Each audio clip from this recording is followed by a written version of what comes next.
All right, I'm talking to Tom Hamilton, bass player of Aerosmith. Speaking to him right now from his palatial suburban Boston home. Tom, how you doing? Fine, Steve. How you doing? I'm doing all right. But listen, it's been about 2 years since Detroit has seen Aerosmith around, and why don't you fill us in on what's been happening in like 79 and 1980 with Aerosmith? All right. First of all, I want to say hi to everybody in Detroit, and I wish that we could have been there sometime in the last couple of years. It has been a really long time. Basically, what it was 1979 was a year of turmoil for the band. We were under pressure to get the album together, and at the same time, the more the pressure seemed to come on us, the more serious decisions we had to make. For instance, we had to switch producers in the middle of the album, from Jack Douglas to Gary Lyons. That pretty much delayed a lot and eliminated us from being able to go out on the road. Next of all, when we were approaching the end of the album, which was in fall, was when we finally had to come to grips with the fact that the band had to replace our guitar player. So once we got that done, we got a new guitar player, Jimmy Crespo, in about late November or December. We rehearsed for a couple of months and then went on the road for the early part of this year. But that was mostly the Southeast and the Northeast. We didn't I think we might have done one Midwestern gig, and that might have been Cleveland. Yeah, that was right around Christmas time, I think. Oh, yeah, all right. Tom, there's been a lot of rumors and a lot of questions flying around as to what happened on that road tour. It seems like you were out for a little while, and then suddenly you were off. There was a lot of rumors about Steven Tyler's health and things like that. What exactly was the deal? Well, after the pressure of last year and some of the trauma, when we went out on the road, Steven wasn't quite physically prepared and mentally prepared. And we went out and we were doing dynamite shows, but we could see that the pressure was mounting up on him between gigs, and that he was wearing himself out. He never took a break after we finished the album, and he was in a state of physical and nervous exhaustion, really. Now, he would, whenever we went on stage, he would just muster it up and put on really good shows. The band has been playing better than ever. But finally, when I think we were in Miami, everything kind of caught up, and he had to get some medical help, and the doctors told him, listen, you just got to go off the road, pure and simple. So we decided that we would go off the road and go back into back into writing songs and getting ready for another album. How's that coming along now? You working on the new album? Really, really good. Jimmy is working out really good creatively, and we actually have been doing some gigging. We've been doing club dates around the Northeast. As a matter of fact, the King Biscuit concert was from one of the clubs that we did. Now listen, how did you guys come around to deciding you wanted to do this? I know you always missed playing those smaller halls. I know you really loved playing those large places such as, those giant football stadiums. But isn't it in every musician's mind to get back to that small, intimate atmosphere every now and then? Well, after playing the big rooms for so long, I think most bands really do get the urge to go into small clubs for sort of creative inspiration. Get the old energy back?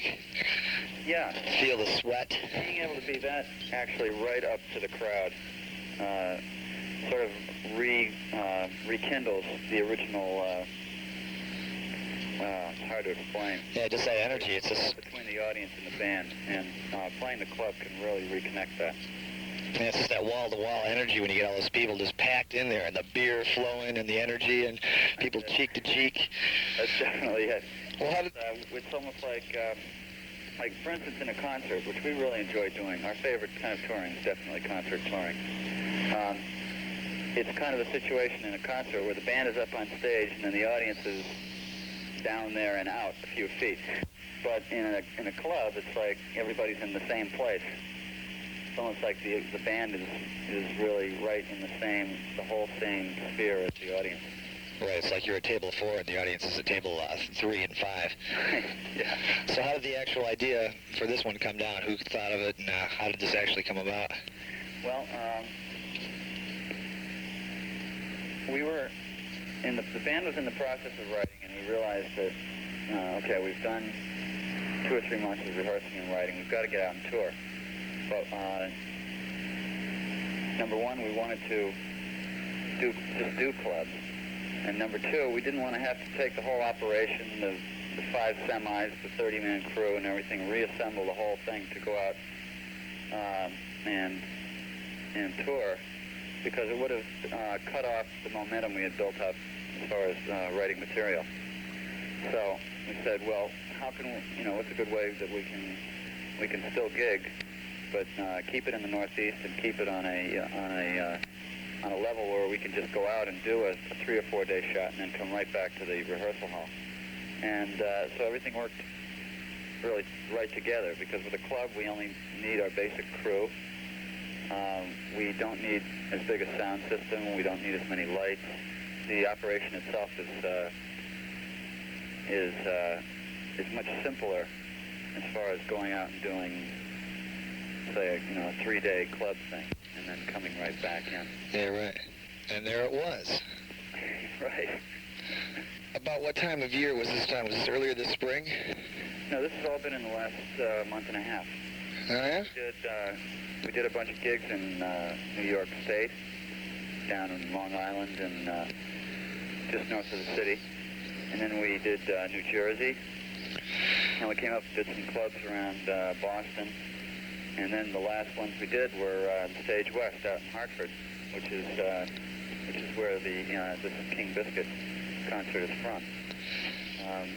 We did 2 nights there. Most of matter of fact, I think the whole show is basically the second night. We wanted to put the whole show on, but they said we could only do an hour's worth. Far out. So let's give away a little bit of a surprise. Did you do any brand new material in this? Are we going to hear the Aerosmith favorites? It's mostly Aerosmith favorites. We don't have any brand new stuff. There's a couple of songs from Night in the Ruts, and then the rest of it is our favorites from the previous albums. I mean, obviously we couldn't play all the ones we wanted. We were really limited, so we had to we took the tape, which was about an hour-and-a-half show, and we had to bring it down to 51 minutes of music. So we really had to pick and choose. It was really hard, because most of the show came out really good. Well, great. Can't wait to listen to it, and I'm sure my listeners and our listeners can't wait to hear it either. We'll just let the rock speak for itself. Yeah, I think you'll like what it says. All right, well, listen, Tom, Detroit is anxious to see you guys when you get back in high gear. I'm sure you're going to make the Motor City one of your priority stops. Top priority. Sounds great. Next time we go out, Detroit is on the top of the list, believe me. Well, we'll be looking forward to seeing you, and we're going to turn it up right now and get our money's worth out of our speakers and check out this live Aerosmith. Thanks a lot, Tom. Okay, thanks a lot.